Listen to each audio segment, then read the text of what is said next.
ST1 का हम लोग पेपर नंबर 2 देखते हैं। तो इसमें क्वेश्चन नंबर 43 में हमसे पूछा हुआ है कि what will be the relation between this two given compound. क्या कंपाउंड दिया हुआ है, इन्होंने दिया हुआ है अर्थोक्रेजॉल। अर्थोक्रेजॉल क्या होगा, ये OH ले लो आप और इसके अर्थो पोजीशन पे मिथाइल ले लो, hydroxyl group along with the methyl. ये हम लोग का हो गया अर्थोक्रेजॉल, बेसिकली ये फिनॉल हो गया। सेकेंड इसी का आइसोमर्स दिया हुआ है, नो डाउट इन्होंने ये दिया हुआ है OCH3, ये हो गया हम लोग का एनिसोल। अब इन दोनों में रिलेशन पूछा हुआ है, तो रिलेशन कैसे जाएगा, तो एक जो है एनिसोल हो गया, एक ईथर हो गया और एक तो हम लोग का एल्कोहलिक ग्रुप हो गया या फिनॉल हो गया। इन दोनों में रिलेशन सिंपली फंक्शनल ग्रुप जाएगा। इसके लिए एक थोड़ा सा मैं जो है ट्रिक यहाँ पे यूज करता हूँ, जो राजू चाचा वाली कहानी है, तो जो है वहीं से एक कोड निकल के आता है। पीसीएम में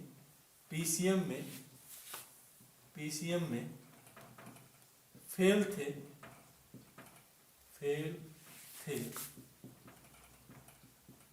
थे राजू चाचा।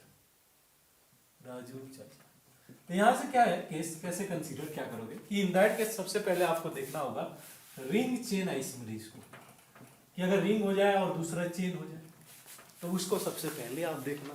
देन टी क्या दिखाता है, पहला लेटर, यहाँ से रिंग चेन पहला लेटर मैंने लिया तो जो है रिंग चेन है।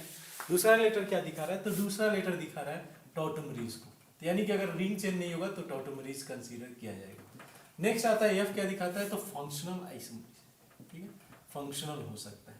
देन अगर मैं बात करूं, ये हटा दो, आप जो है एम से बात करूं तो ये होता है मेटामरीज, इसको अगर आप कंसीडर करते हो तो मेटामरीज चेक करना होगा। सी जो है दिखाता है हमारे जो है चेन आइसोमरीज को, चेन आइसोमरीज में कंसीडर करते हैं। और पी हम लोग का पोजिशनल आइसोमरीज होगा। तो ये थोड़ा सा आप शॉर्ट ट्रिक याद रखना कि पीसीएम में फेल थे राजू चाचा, और उसके बेसिस पे आप कोई भी स्ट्रक्चरल आइसोमरीज का जो रिलेशन होगा वो पता कर सकते हो। तो सबसे पहले देखना ring chain isomerism, then tautomerism देखना, देन फंक्शनल आइसोमरीज देखा जाएगा, then metamerism, then chain isomerism and then positional isomerism, ये देखने को मिलेगा। तो यहाँ पे अगर केस देखें हम लोग का, क्वेश्चन बोला है कि अर्थोक्रेजॉल और एनिसोल, क्लियरली अगर देखा जाए तो रिंग चेन आइसोमरीज तो नहीं है, देन टॉटोमरीज की भी पॉसिबिलिटीज नहीं है, टॉटोमरीज में नहीं हो सकते। यहाँ पे अगर देखा जाए तो एक तो हो गया हम लोग का एल्कोहल और एक जो है हम लोग का ईथर है, तो क्लियरली इसको हम लोग फंक्शनल आइसोमरीज में कंसीडर कर सकते हैं। तो यहाँ पे आप देख सकते हो डिफरेंट फंक्शनल आइसोमरीज में कौन कौन से केसेज हैं। 1 डिग्री 2 डिग्री अमाइंस भी फंक्शनल आइसोमरीज में आएंगे, एल्कोहल और फिनॉल भी फंक्शनल आइसोमरीज में कंसीडर किए जाएंगे। तो ये केसेज है कि अगर हम लोग इसके लिए ऑप्शन ले जाना चाहे तो ऑप्शन बी जो हम लोग को मेंशन किया गया, दैट इज फंक्शनल आइसोमरीज, ये इस केस के लिए आप कंसीडर कर सकते हो और यही हम लोग का करेक्ट आंसर होगा। ठीक है, क्वेश्चन नंबर 47 हम लोग का जीओसी पार्ट से क्वेश्चन पूछा हुआ है। इन्हें यहाँ पे डिस्कस किया करना है बेसिकली एसिडिक स्ट्रेंथ और बेसिक स्ट्रेंथ का ऑर्डर। ध्यान है, ये जेई मेंस की तरफ से बहुत कई बार ये क्वेश्चन पूछे गए हैं कि what will be the order of JEE acidic strength और बेसिक स्ट्रेंथ। इसी साल जेई का प्रॉब्लम उठा के देख लो आप, जेई मेंस एनटीए का, तो वहाँ पे ये क्वेश्चंस आए हुए हैं। तो इस टाइप के क्वेश्चंस अगर हम लोग प्रोसीड करना चाहें, थोड़ा सा हम लोग को जीओसी 1 का हेल्प मिलता है, लेना पड़ेगा जीओसी 2 के प्रॉब्लम्स के लिए। तो अगर हम लोग अप्रोच करें फर्स्ट क्वेश्चन के लिए, थोड़ा सा आप देखो, तो इन दैट केस ये जो है डिफरेंट कंपाउंड दिया हुआ है और इसके बेसिस जो है डिफरेंट नाइट्रोजन कंपाउंड में बेसिक स्ट्रेंथ के बारे में पता करना है। अब केस है कि ये थोड़ा सा हम लोग का इंटरेस्टिंग केस आता है। इस साल में भी जो एनटीए ने प्रॉब्लम बनाया इसी क्वेश्चन को लेकर, इसी ऑप्शन को लेकर बनाया था। इसका जो एसिडिक जो बेसिक स्ट्रेंथ होगा वो बहुत हाइयर होगा। क्यों हाइयर होगा, तो इन दैट केस आप समझ सकते हो कि जो नाइट्रोजन का लोन पेयर है, ये नाइट्रोजन का लोन पेयर ये जब डीलोकलाइज करेगा तो करस्पॉन्डिंग दूसरे नाइट्रोजन पे अपना जो रेजोनेंस की वजह से इलेक्ट्रॉन डेंसिटी है वो इंक्रीज करेगा। तो higher the electron density higher the basic strength, ये हम लोग जो है फिनोमेना फॉलो कर सकते हैं। यहाँ भी केस यही है कि नाइट्रोजन जो लोन पेयर डीलोकलाइज होकर यहाँ की नाइट्रोजन के दूसरे नाइट्रोजन की इलेक्ट्रॉन डेंसिटी को इंक्रीज करने जा रहा है। तो सबसे ज्यादा ये एमिडेंस फैमिली से हम लोग कंसीडर करते हैं। एक गुआनिटीन भी कंपाउंड होता है। जब यहाँ पे एक और हम लोग NH2 ग्रुप ले लेते हैं तो दोनों तरफ से जो है नाइट्रोजन अपना रेजोनेंस इफेक्ट दिखाता है, plus M effect, and because of this plus M effect the corresponding basic strength is going to increase. In this case, 2-methyl group is present, which is going to create a inductive effect, और inductive effect की वजह से जो electron density है nitrogen ये increase करेगा। तो थोड़ा सा यहाँ पे इफेक्ट तो आ रहा है, बट हम लोग को पता है कि मेसोमेरिक इफेक्ट से स्लाइटली ये इंडक्टिव इफेक्ट वीकर इफेक्ट में कंसीडर किया जाएगा। तो जो बेसिक स्ट्रेंथ है उतना ज्यादा नहीं होगा जो अमीडीन्स के केस में है। नेक्स्ट आप देखो तो यहाँ पे दो मिथाइल ग्रुप थे तो दोनों का इंडक्टिव इफेक्ट ऐड हो रहा था, बट यहाँ पे केवल एक इथाइल ग्रुप है जिसकी वजह से जो है करस्पॉन्डिंग उतना बेसिक स्ट्रेंथ नहीं शो करेगा। डीएनपी के रूल के थ्रू आप देख सकते हो। नेक्स्ट है कि जो अमाइड दिया हुआ है, अमाइड वैसे भी हम लोग बेस में कंसीडर नहीं कर सकते हैं। रीजन बिहाइंड दैट कि जो नाइट्रोजन का लोन पेयर है ये सीओ के साथ डीलोकलाइज होता रहेगा, घूमता फिरता रहेगा, तो इन दैट केस जो है जो अवेलेबिलिटी ऑफ लोन पेयर है वो थोड़ा सा कम हो जाएगा और जो है अमाइड बेस की तरह काम नहीं करेगा। यानी कि जो है जो ऑर्डर हम लोग का बेसिक गया हुआ है based on inductive effect, resonance effect, इसको अगर हम लोग कंसीडर करें तो जो ऑर्डर है हम लोग का ये ऑर्डर ये करेक्ट है फॉर द बेसिक स्ट्रेंथ के लिए। अब बी केस में आते हैं तो बी में हम लोग का जो मिक्स किया हुआ है इन्होंने इंडक्टिव इफेक्ट को कंसीडर किया हुआ है और हाइब्रिडाइजेशन को कंसीडर किया हुआ है। यहाँ पे आप देखो नाइट्रोजन का हाइब्रिडाइजेशन है sp3 नो डाउट, यहाँ पे भी sp3 है, यहाँ पे भी sp3 हाइब्रिडाइजेशन, लेकिन यहाँ जो हाइब्रिडाइजेशन है इसका sp2 है। नो डाउट अगर हाइब्रिडाइजेशन कंसीडर करें परसेंटेज एस कैरेक्टर अगर इंक्रीज करता है तो उस नाइट्रोजन की इलेक्ट्रोनिगेटिविटी भी इंक्रीज करेगी and because of that electronegativity basic strength is going to decrease because वो इजीली इलेक्ट्रॉन देना नहीं चाहेगा जो नाइट्रोजन है। तो लास्ट वाले केस में नो डाउट वो हम लोग लिस्ट बेसिक मान सकते हैं, लेकिन अब इन तीनों केस में कैसे कंसीडर करना होगा तो इसके लिए आप जा सकते हो जो है इंडक्टिव इफेक्ट कंसीडर कर सकते हो। तो अब इसमें अगर देखो तो ऑक्सीजन अपने तरफ इलेक्ट्रॉन को विड्रॉ करेगा by inductive effect, then sulphur भी अपने तरफ विड्रॉ करेगा, बट यहाँ पे कार्बन है। अब तीनों केस आप ले लो, कार्बन सल्फर और ऑक्सीजन। कार्बन सल्फर ऑक्सीजन की बात करें तो जब जो सबसे लिस्ट इलेक्ट्रोनिगेटिव होगा अपने तरफ कम इलेक्ट्रॉन को विड्रॉ करेगा, देन मोर इलेक्ट्रोनिगेटिव, देन उससे ज्यादा इलेक्ट्रोनिगेटिव। अब इसका इफेक्ट क्या होगा कि because of this minus I effect of oxygen minus I effect of sulfur, the corresponding electron density at nitrogen is going to decrease.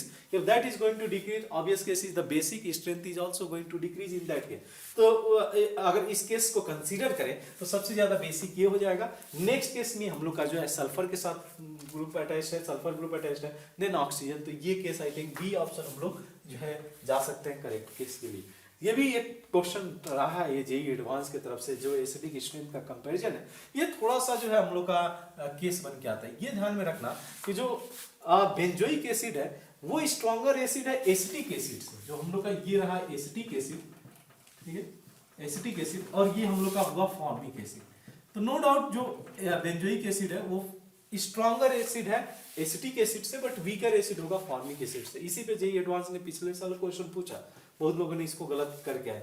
In that case simple सा ये possibilities है, क्योंकि देखो केस कि C6H5 जो ग्रुप है ये दोनों इस पे काम करते हैं। वीक प्लस एम इफेक्ट भी दिखाएगा CO के साथ में और वीक माइनस आई इफेक्ट भी दिखाएगा, तो ऑलमोस्ट कंपनसेट किया जा सकता है। बट यहाँ पे जो है कोई भी इफेक्ट नहीं काम कर रहा है, यानी कि जो कॉन्जुगेट बेसिकली हम लोग देखते हैं कि कॉन्जुगेट बेस कितना स्टेबलाइज होगा। तो क्लियरली आप देख सकते हो कि जब मैं इसका कॉन्जुगेट बेस बनाता हूँ तो ये रेजोनेंस स्टेबलाइजेशन होगा, लेकिन जब ये रेजोनेंस के लिए जाएगा स्लाइटली इफेक्ट किया जाएगा बेंजीन के थ्रू, क्योंकि बेंजीन भी इसके साथ बैक रेजोनेंस कर सकता है CO से। तो ये वाला जो रेजोनेंस है स्लाइटली डिमिनिश्ड हो जाएगा और करस्पॉन्डिंग जो स्टेबिलिटी है कॉन्जुगेट बेस की वो डिक्रीज हो जाएगी। कॉन्जुगेट बेस अगर स्टेबल नहीं है तो in that case acidic strength कम हो जाएगी। यहाँ पे केस क्या है कि मिथाइल जो है हम लोग का प्लस आई इफेक्ट दिखा रहा है, जिसकी वजह से यहाँ पे भी केस ये होगा कि प्लस आई ग्रुप अगर अटैच्ड होता है तो इन दैट केस कॉन्जुगेट जो बेस यहाँ पे बन के आएगा जो हम लोग का एसिटेट एनायन हो वो डीस्टेबलाइज होगा, और जो है अगर डीस्टेबलाइज होता है तो इसका करस्पॉन्डिंग जो एसिड होगा उसका एसिडिक स्ट्रेंथ कम होगा। यानी जो सी ऑप्शन है बिल्कुल हम इसको करेक्ट कंसीडर कर सकते हैं। डी ऑप्शन पे फोकस करें तो डी ऑप्शन में इन्होंने बेंजोइक एसिड दिया हुआ है, जो है ऑर्थो हाइड्रोक्सी बेंजोइक एसिड दिया हुआ है। और यहाँ पे एक मैं इसमें ट्रिक देना चाहूंगा कि बेंजोइक एसिड अगर हम लोग से बेंजोइक एसिड क्वेश्चन में पूछा हुआ है उसके एसिडिक स्ट्रेंथ के बारे में, तो आप पहले तो देखो कि कहीं SIR इफेक्ट काम कर रहा है कि नहीं। अगर SIR इफेक्ट आ गया तो फिर इन दैट केस कुछ भी देखने की जरूरत नहीं पड़ेगी। इन दैट केस SIR इफेक्ट कब काम कर सकता है, वो काम कर सकता है ऑर्थो सब्स्टिट्यूटेड बेंजोइक एसिड में। अगर हम लोग बोलते हैं क्या SIR इफेक्ट में कि irrespective of nature of corresponding group, ortho substituted group irrespective of nature of the group, the corresponding benzoic acid, ortho substituted benzoic acid is going to be a stronger acid than benzoic acid itself। तो यानी कि अगर मैं इस case को consider कर लूंगा ortho substituted SIR effect की बेसिस पे क्या होगा, तो थोड़ा सा अगर आइडिया लें हम लोग तो इसका जो कॉन्जुगेट बेस होगा नो डाउट CO के साथ रेजोनेंस में होगा। अब इस केस में आपको क्या देखने को मिलेगा, अगर ये CO के साथ रेजोनेंस में है तो जो है स्टेबलाइजेशन मिलेगा। अब इसमें क्या होता है कि बेंजीन रिंग इसके रेजोनेंस को स्लाइटली डिमिनिश्ड करता है। अब जो है स्लाइटली डिमिनिश करता है, तो इन दैट केस कैसे कम किया जा सकता है? तो अगर कोई अर्थो सब्स्टिट्यूएंट है तो इन दैट केस इस पर्टिकुलर जो ग्रुप है इस एसीटेट एनायन को आप एनायन को बोल सकते हैं कि ये आउट ऑफ प्लेन जाएगा। जैसे ही आउट ऑफ प्लेन जाएगा बेंजीन के साथ रेजोनेंस कम होगा, इसलिए इसको नाम दिया जाता है steric inhibition of resonance. Because of steric factor corresponding the resonance with the benzene will going to slightly decrease या diminish।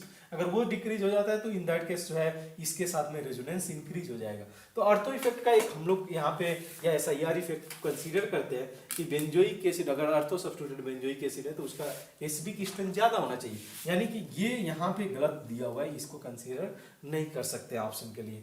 एक और चीज ध्यान में रखना, एक एक्सेप्शन निकल के आता है इस केस के लिए कि अगर अर्थो अमीनो बेंजोइक एसिड है तो इन दैट केस ये ज्यूटर आयन फॉर्म करता है और इन दैट केस SIR इफेक्ट काम नहीं करेगा। तो एक्सेप्ट दैट केस अगर आप जाओ तो SIR आंख मूंद कर आप बेंजोइक एसिड के केस में कंसीडर कर सकते हो। तो जो डी ऑप्शन है ये हम लोग का सही नहीं जा सकता है, ABC को हम लोग करेक्ट कर सकते हैं। अच्छा क्वेश्चन है, इस तरीके के क्वेश्चन फ्रीक्वेंटली पूछता है जी, इस पे जो है आप वर्क कर सकते हो। 8 में हम लोगों से पूछा है which of the following reaction is not feasible in the forward direction. Approach बहुत सिंपल सा है कि आप रिएक्शन को करा कर देख लो, और होता क्या है कि इस पे लॉजिक किया जाता है कि कभी भी एक वीकर एसिड स्ट्रॉन्गर एसिड को जनरेट नहीं करेगा सोल्यूशन में, या जो है वीकर बेस एक स्ट्रॉन्गर बेस को नहीं जनरेट करेगा। यानी कि आप रिएक्शन करा के देख लो और बेस्ड ऑन GOC ये पता कर लो कि ये स्ट्रॉन्गर एसिड है, किस साइड में स्ट्रॉन्गर एसिड लाइज कर रहा है। तो बेसिकली हम लोग को स्ट्रॉन्गर एसिड को लेफ्ट साइड देखना ज्यादा पसंद करेंगे रेदर राइट साइड में। अगर राइट साइड आता है तो रिएक्शन फॉरवर्ड डायरेक्शन में फिजिबल नहीं होगा।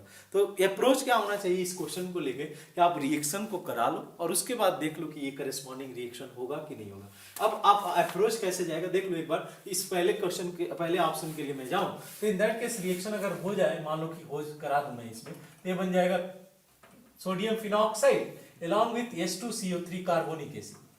अब जो है कैसे पता करें कि करस्पॉन्डिंग रिएक्शन फिजिबल है कि नहीं फॉरवर्ड डायरेक्शन में?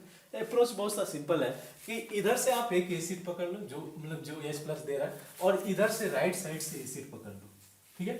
अब इन दोनों में आप कंपैरिजन करो, अगर ये एसिड लेफ्ट साइड आ रहा है, स्ट्रॉन्गर एसिड अगर लेफ्ट साइड आ गया तो फिर तो ये रिएक्शन फिजिबल है, अदरवाइज ये फिजिबल रिएक्शन में नहीं कंसीडर होगा।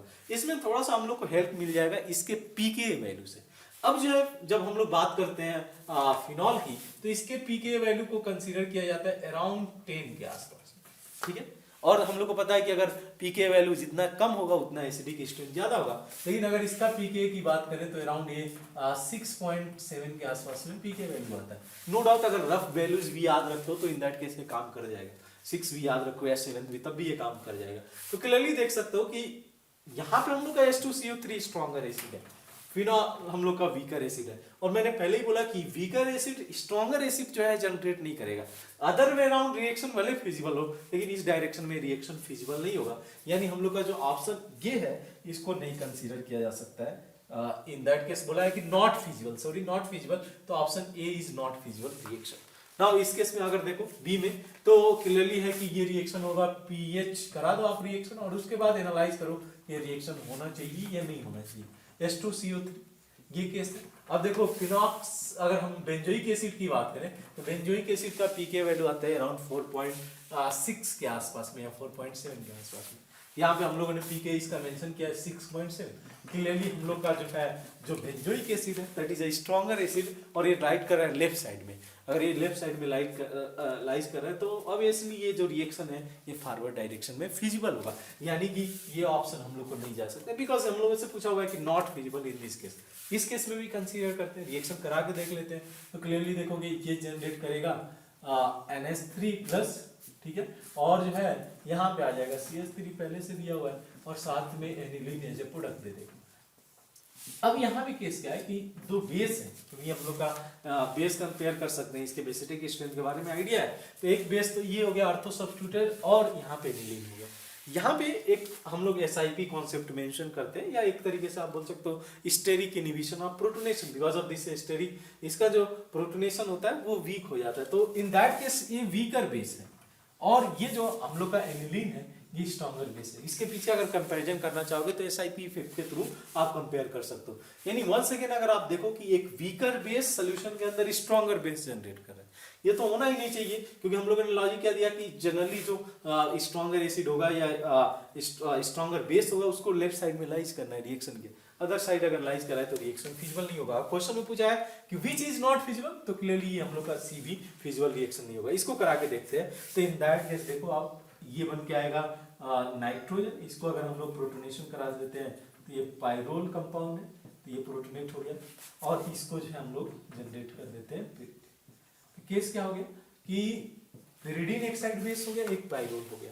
नो डाउट पाइरोल का बेसिक स्ट्रेंथ की बात करें तो पाइरोल का जो लोन पेयर है ये रिंग में रेजोनेंस में रहेगा, जिसका बेसिक स्ट्रेंथ कम होगा, तो यानी कि ये वीक बेस है। जहां तक pyridine की बात करें, ये लोन पेयर इसका डीलोकलाइज नहीं कर रहा है, तो एक स्ट्रॉन्ग बेस है। तो अगर एक बार केस फिर से देखो आप कि एक weaker base stronger base solution के अंदर जनरेट कर रहा है, यानी this reaction is also going to be not feasible. Question में पूछा है कि which reaction is not feasible, तो अगर केस हम लोग ले जाएं इसमें तो ए सी डी ऑप्शन के साथ जाया जा सकता है, ये तीनों करेक्ट होंगे, नॉट फिजिबल रिएक्शन होंगे। 50 में हम लोगों से पूछा है कि among the following reaction which will form the salicylic acid. अब केस क्या है कि अगर हम लोग 1 by 1 रिएक्शन देखते चलते हैं और करस्पॉन्डिंग प्रोडक्ट को फॉर्म करते हैं, देखते हैं कि किसमें salicylic acid as a product form करके आएगा। सिंपल सा रिएक्शन है। जो पहला रिएक्शन है फिनॉल का फेमस रिएक्शन है, that is Reimer Tiemann reaction. In the presence of chloroform और बेस के प्रेजेंस में आप रिएक्शन करा रहे हो फिनॉल का, प्रोडक्ट क्या बन के आएगा, तो प्रोडक्ट हम लोग का बन के आएगा सैलिसिलाइड, सैलिसिलिक एसिड नहीं बन के आएगा। तो यहाँ पे आ जाएगा OH और यहाँ पे आ जाएगा CHO। यहाँ पे अर्थो भी बन के आएगा और साथ में पैरा भी प्रोडक्ट बन के आएगा इन दो इस केस में। तो यहाँ पे सैलिसिलाइड बन के आ रहा है। ध्यान है इसका जो मैकेनिज्म है आप एक बार देख लेना।